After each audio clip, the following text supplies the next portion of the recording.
Hey y'all, welcome to this month's Lead the Way Wednesday, and it is the end of the year. So today our topic is going to be about reflection.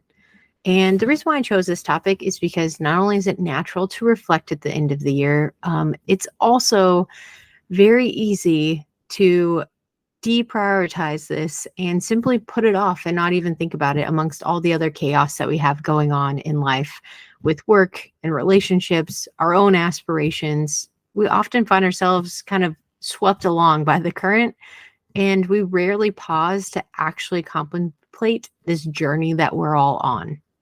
So today we're going to talk about that, and I'm going to give you 3 easy prompts that you can use to reflect on and have your own personal reflection headed into the new year in less than 30 minutes. I'm also going to share a little bit about myself in this reflection as well to help give you some examples and also see how it can be beneficial for you. Reflection isn't just merely a kind of passive exercise in reminiscing or introspection. It's an active process. It can be kind of that moment where you're deliberating, turning inward to examine our own experiences, our thoughts, and our emotions.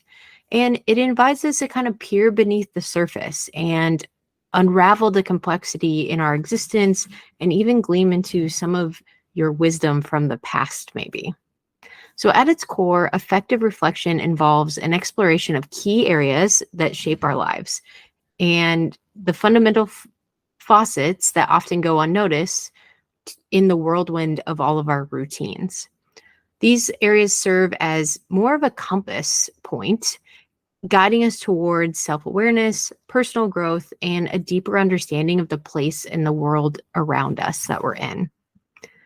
But we often find ourselves wondering, where do you even start? How do you do personal reflection? And today I'm going to share, like I mentioned, 3 easy prompts that can help you get started for that.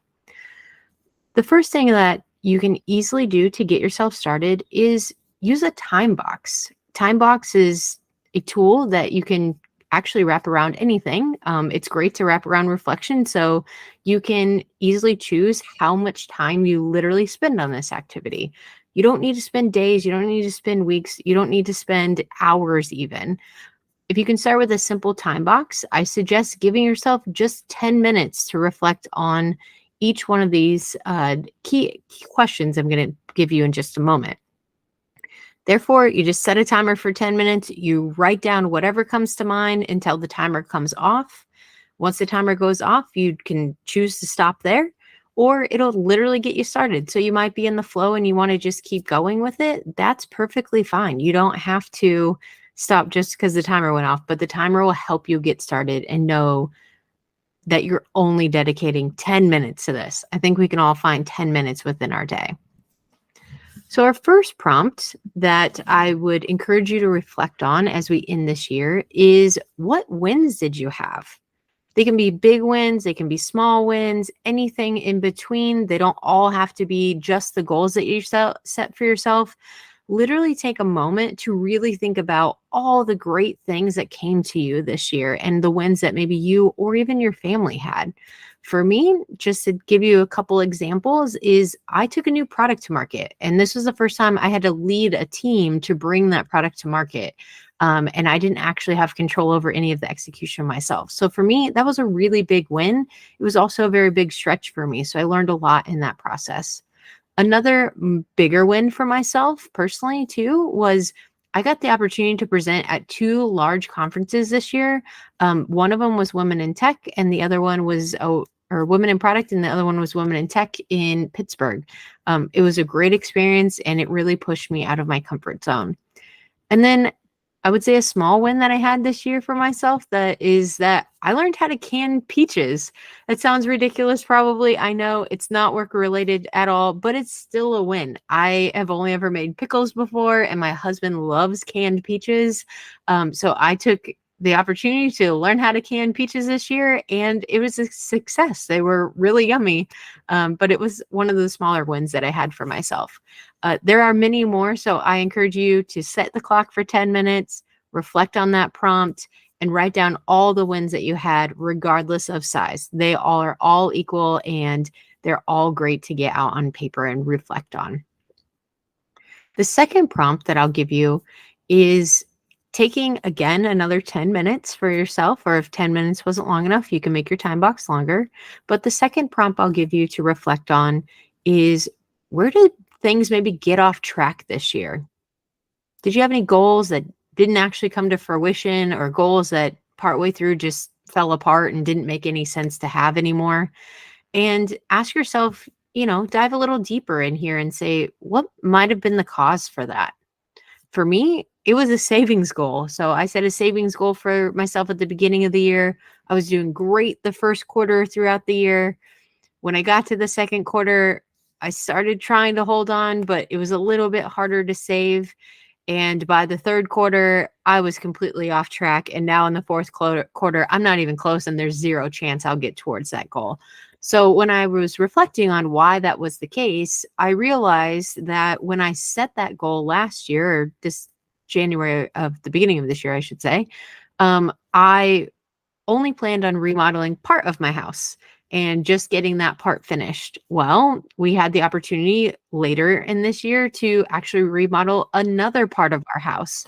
So in doing that and adding a second part to remodel, it kind of wiped out my savings goal and made it really hard to save, because I was actually spending that money on my house and putting all the pieces back together. So therefore, that goal did get off track. And if I would have reflected on this sooner in the year, I probably would have realized that was a completely unrealistic goal once I made the decision to actually remodel the second part of my house. So the third prompt that I would like you all to reflect on and spend some moments here as well, because this is really the prompt that will help set you up for next year and kind of builds on the last two.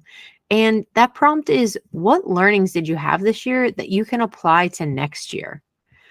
And for myself, that was, don't be afraid to try something new.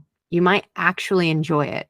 So speaking at a huge conference in person this year for me was new, and I loved it. I had so much fun, but I was terrified to do it. But once I did it, I realized that was actually a lot of fun, and I want to look for more opportunities like that next year. Additionally, as I mentioned before, canning peaches, that was so much work. I had never done it before either. I learned so many things in it, and I enjoyed it too. And now I get to benefit from the fruits of my labor, literally, for the next year until the next season comes around, because I was able to can those fresh peaches while they were in season here in the Pacific Northwest. So take a moment, think about what learnings you had from this year that you can apply to next year. It can really help you set realistic goals, as well as maybe help you uncover some areas that you actually need to learn in, and gaps that you may have that you might want to find a resource or some programs or anything out there to actually help you fill those gaps that you might have. I know for me, another learning that I had this year was that, one, management is hard. You get into some hard scenarios that you have to navigate through. For example, maybe picking out an org structure or figuring out how to give everyone opportunities to keep growing for themselves. So for me, I wanted to learn how other managers do this and gain experience and find some peers that are also managers, but have been through this a lot more times than I have. So that's a learning that I can bring into next year to help me keep growing and continue chasing those larger visions that I have in life. So I'm actually going to give you all a bonus reflection question. If these first three are resonating with you and you're going deep in this activity, you want to keep going. The fourth one I'd really like you to reflect on, and this is probably hard to answer, is how fulfilled do you feel in December based on this last year? Was this a really fulfilling year for you? Or was it kind of lacking and you aren't quite sure why you feel the way you do? I really encourage you to dive deeper here and peel back that surface layer and say, yeah, I'm fine, right? Peel that layer back and really think about this, because this is where you're going to get some very deep insights that might change some of your actual behaviors moving into next year. So to do this one, the one way that I do this is I actually take a moment to reflect on where I spent my money and where I spent my time this year more than anything. This is actually a really great indicator as to why you might feel the way that you feel. So for me personally, I value travel and I value learning and growth, and I also value authenticity as well as balance. So those are kind of my top four values. And when I look at where I spent my money this year, I actually had a significant amount of my money going towards travel. And that's probably why I feel very fulfilled this year, is because I got to go have a lot of adventures. And that is a moment where I can think about, oh, that is how I get my fulfillment, because it aligns with my personal values. Another one for me was I actually had the courage to spend money on education for myself. This is a very hard thing to do, but last year, or the last couple of years, I've invested in personal coaching for work and outside of work. And though it is hard to spend that money, it has brought me a lot of fulfillment out of that, actually, because I've not only learned and grown, but I've used it to help me get other opportunities like speaking at conferences. So looking at where you spend your actual time and your actual dollars can be a good indicator as to why you feel the way that you do about how fulfilled you are at the end of this year. So there you have it. There's the three main reflection points, one bonus one with a couple of pro tips in there. I deeply encourage you to spend some time, if you have it over the holidays, if you get an extra day off or you can take an extra day off, totally do it. Spend a morning reflecting, go get your favorite pastry or coffee and enjoy it, and just sit down with a notebook and have a brain dump session and just throw it all out there. There is no right or wrong answer to any of this at all. And in fact, you don't even have to only do reflections at the end of the year. There's nothing saying you can't do it throughout the year. It's a very healthy moment in time to reflect at the end of the month of how that month went, or at the end of a quarter to reflect how that quarter went, and see if your goals still align with what you care about and where you want to get to by the end of the year. You're really going to find it easier to make progress and start achieving the things that you want to go after. All right, there you have it. Take a moment, pause, breathe, and allow yourself to embark on this enlightening journey of self-discovery through reflection. I hope you all have a wonderful holiday break, and I will see you all in the new year.